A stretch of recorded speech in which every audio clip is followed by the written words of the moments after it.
In Mass Incarceration, Project 2029. A nation that imprisons more of its people than any other is not the land of the free.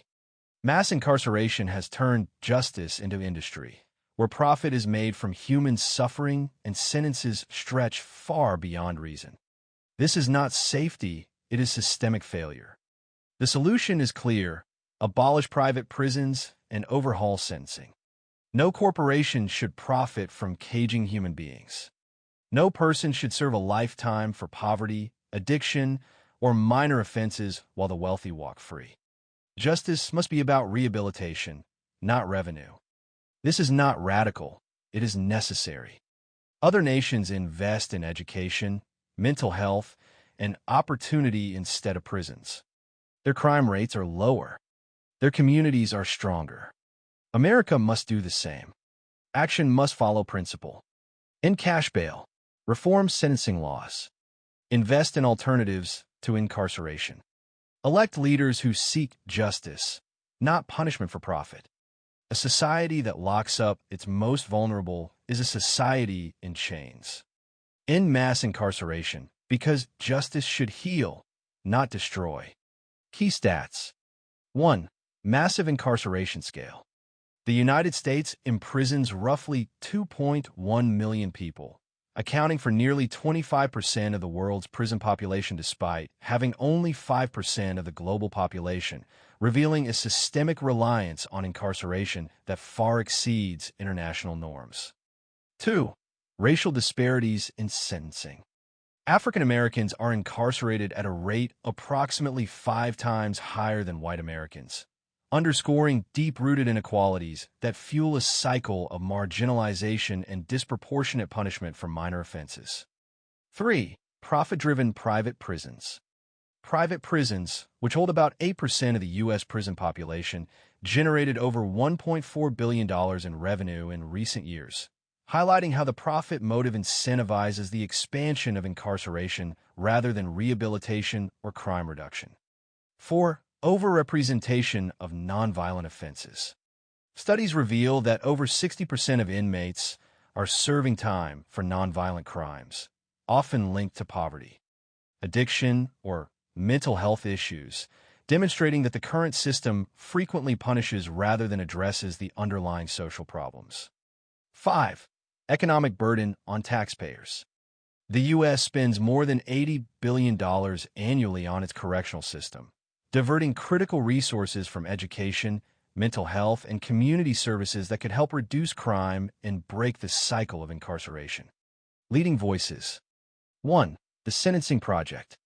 Focused on research and advocacy, this organization promotes fair sentencing policies and alternatives to incarceration, aiming to dismantle the structural causes of mass incarceration. 2. Equal Justice Initiative. EJI works to end mass incarceration, racial injustice, and excessive punishment through legal representation, education, and public advocacy, with a focus on healing the legacy of racial violence. 3. Prison Policy Initiative. This research and advocacy organization produces data-driven reports to expose the impacts of mass incarceration and mobilizes public support for policies that reduce reliance on imprisonment. 4. The Innocence Project. By using DNA testing and other evidence, the Innocence Project works to exonerate the wrongly convicted while highlighting systemic problems that lead to wrongful incarceration. 5. Families Against Mandatory Minimums.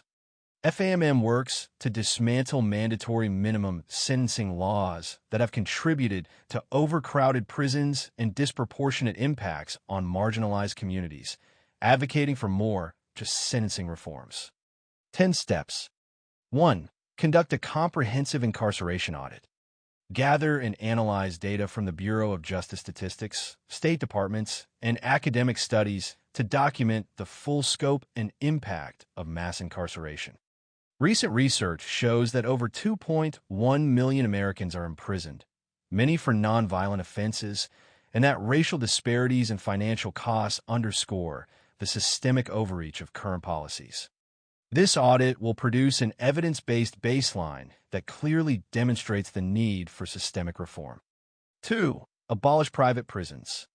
Target the elimination of profit-driven incarceration by phasing out private prisons, which currently hold about 8% of the prison population and generated over $1.4 billion in revenue in recent years.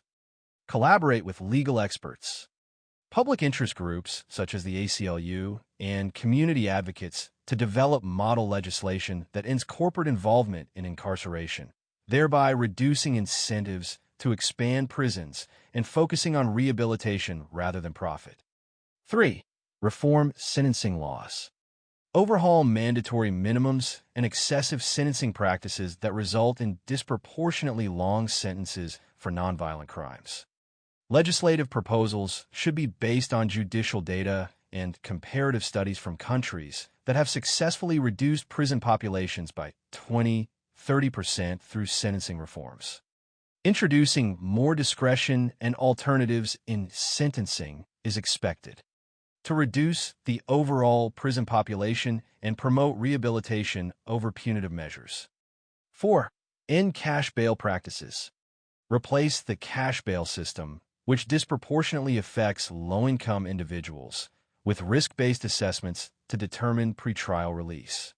Empirical studies indicate that eliminating cash bail can reduce pretrial detention rates by up to 50% and ensure that detention decisions are based on risk rather than financial resources, thereby promoting fairness and reducing unnecessary incarceration. 5. Invest in alternatives to incarceration. Redirect resources from incarceration to community-based programs that have demonstrated a 40% reduction in recidivism rates.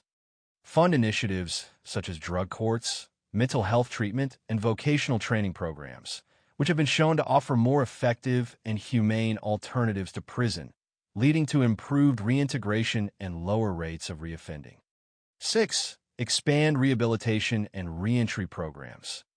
Scale up comprehensive reentry services, including education, job training, and mental health support, to lower recidivism.